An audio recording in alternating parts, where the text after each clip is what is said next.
And for more in the studio today is Dr. Jung-yeop, a research fellow from the Sejong Institute. It's good to have you with us today. Thanks for having me today. A closely watched part of President Moon Jae-in's itinerary this time was his bilateral meeting with U.S. Vice President Mike Pence, like we just heard in the report. Pence is known to have said there's still a lot to do and the U.S. will continue to make efforts to achieve the ultimate goal of complete, verifiable and irreversible denuclearization. Now, CVID is back on the table. How should we be looking at the situation? So using the term of CVID by the Vice President Pence does not really mean that United States government is changing its policy direction. So when President Moon Jae-in visited the European countries, all the statements shared by European countries were using the term CVID instead of like FFVD, which is used by U.S. government these days. So U.S. government is using the term FFVD when it comes to the bilateral talks with North Korea. But when U.S. is talking and when multilateral setting is, when there's a multilateral settings, the CVID is more frequently used because UN sanction, UN resolutions use the term CVID, and according to the UN resolution, all member countries have a obligation to comply with the UN resolutions. So Vice President Pence came to ASEAN conferences this time to ask all member countries in Asia to comply with the UN sanctions. That is why Vice President Pence used the term CVID instead of FFVD. So there is no real policy change from the US side by using the term CVID. Now, there's no mention yet of whether the issue of sanctions was brought up, but Seoul and Washington have somewhat been on diverging lines when it comes to sanctions relief for North Korea. South Korea has noted the need for easing of sanctions in accordance with the progressive steps towards denuclearization, but the U.S. continues to say that it will exert maximum pressure on the North until complete denuclearization. Do you think the two sides will be able to find common ground? I think it looks like that North Korea is also demanding U.S. to ease the sanctions as a corresponding measures to the things that they already had done. But the thing is that U.S. government believes that the pressure, economic pressure and the diplomatic pressure, especially those sanctions, are the key element to bring the North Korea into the negotiation table. U.S. does not have any intention to ease the sanctions. However, if the working level talks begin between North Korea and the U.S., and then everything will go up on the table to discuss, then even if U.S. government is now saying that they are not going to ease the sanctions until the full denuclearization of North Korea, it can be discussed between North Korea and the United States. So if North Korea takes the significant steps toward the denuclearization, U.S. can ease the sanctions according to the level of the measures taken by North Korea. Now, it comes at a time when denuclearization talks between Pyongyang and Washington have seemingly stalled, and prospects worsened after a report on North Korea's secretive missile bases. Reuters reported that Pence said that Trump will meet North Korean leader Kim Jong-un next year. Can we say that the U.S. is indicating that the talks are still on track? Yes, but the thing is that the condition for the talks between Trump-Kim is a little bit different from the June summit in Singapore. So now we have this report from the CSIS, which revealed that those hidden missile bases in North Korea. But that report is based on the commercial satellite that the civilians can use. So assuming that the U.S. government and South Korean government already knew the existence of those missile bases by military satellites or intelligence satellite, they are having these talks with North Korea, even though they already knew that there is missile bases in North Korea. So revealing of those hidden missile bases from the think tank does not really have impact on the prospect of talks between U.S. and North Korea. Only thing that matters now is that how two sides are reconciled with regard to the differences that they now have. So you said the U.S. is bringing up the CVID in multi-level talks. Would you say there has been any changes on the stance in the U.S. government since the midterm elections, or do you think there will be a change apparent later on down the road? So I think President Trump does not have intention to go back to like 2017 when he put like military tensions on the Korean Peninsula to bring the Chairman Kim to the negotiation table.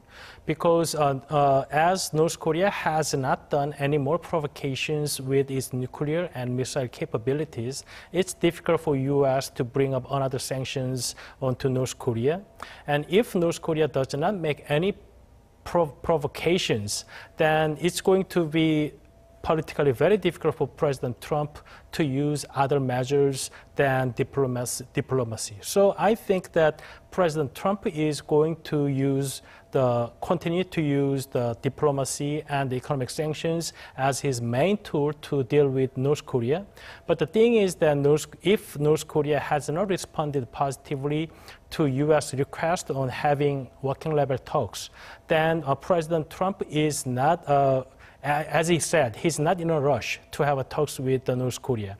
So if North Korea is not responding to U.S. requests, then the situation of standstill can continue for a fairly long time.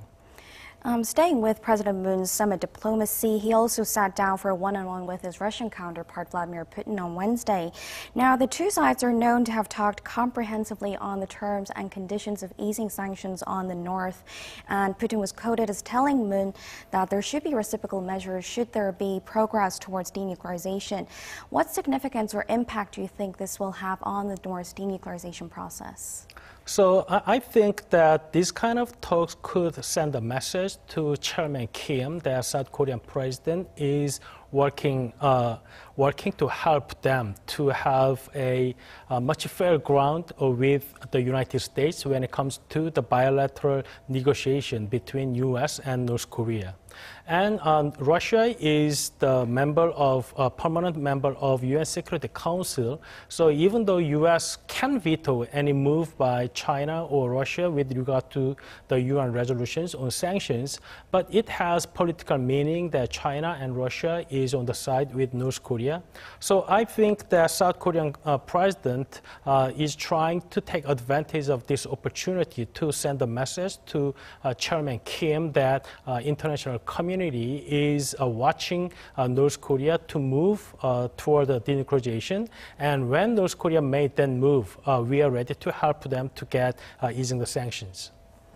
Now, President Moon says he will actively consider inviting North Korean leader Kim Jong-un to a special summit with the leaders of ASEAN, which Seoul hopes to host next year. Now, should Kim accept the invite, it will be an opportunity for him to visit Seoul as promised by the year's end, as well as make his debut on the international stage. What's the likelihood of this, and would you say there are any constraints to this?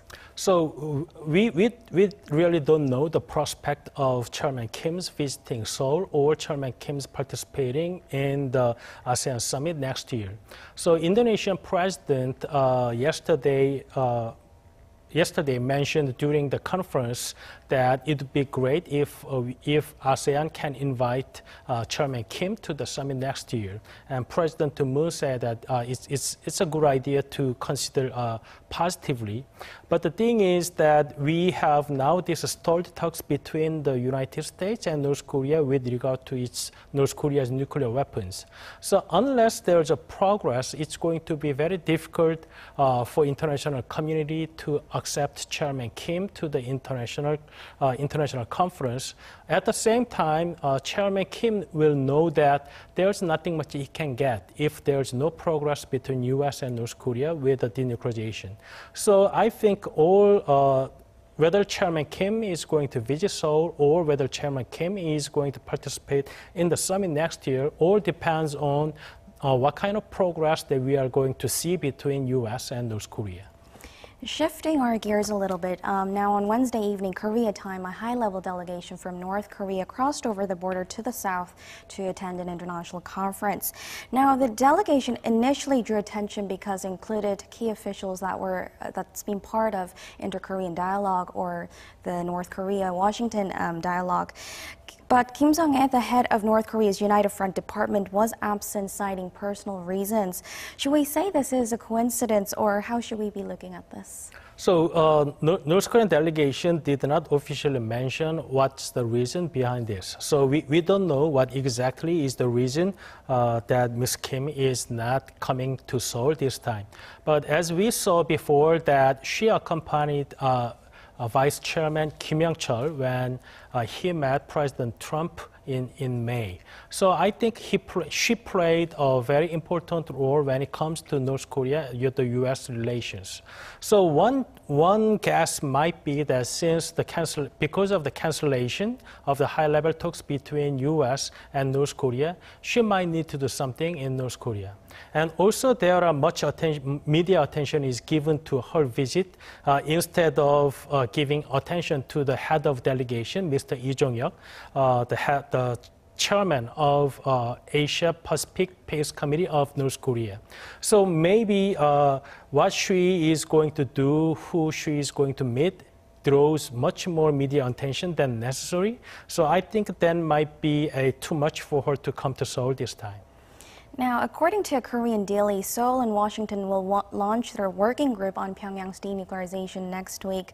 Do you think this form of dialogue will be able to stimulate the denuclearization talks, as well as provide steam for the joint projects that the two Koreas are trying to pursue? I think that for the working group between South Korea and the U.S., we are talking like two sides of the coin. On the one side, that U.S. government wants to know what is really going on inside the South Korean government with regard to its policy toward North Korea. That is why State Department of United States wants to meet the people from the Ministry of Unification as well as the Blue House. So maybe United States government wants to discuss with all the government bureaus of South Korea when it comes to South Korea's policy toward North Korea. But at the same time, if the talks at the working group is really going smooth, then I think we can get much more understanding from the U.S. side when it comes to our policy toward North Korea.